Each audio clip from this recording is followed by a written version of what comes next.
လက်ငွေယူပြီးထောင်သားတွေကိုဖုံးပေးသုံးမှုကြောင့်စစ်တွေထောင်ပိုင်းအပါအဝင်ထောင်ဝန်ထမ်းတချို့ဖမ်းဆီးခံလိုက်ရတယ်လို့သတင်းရရှိပါရယ်။ဖမ်းဆီးခံရသူတွေကတော့စစ်တွေထောင်ပိုင်းမောင်ဦး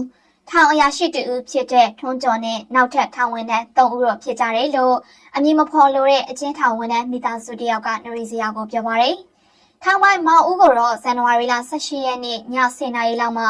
စစ်ဖက်ရေးရလုံခြုံရေးအဖွဲ့စာရဖကဖမ်းဆီးခေါ်ဆောင်သွားခဲ့တာဖြစ်ပါတယ်။စစ်တွေထောင်မှာဘင်္ဂလားဒေ့ရှ်မွတ်စလင်အကျဉ်းသားတွေနဲ့ရခိုင်ကမွတ်စလင်အကျဉ်းသားတို့ရန်ဖြစ်ကြစဉ်မှာဘင်္ဂလားဒေ့ရှ်မွတ်စလင်အကျဉ်းသားတွေက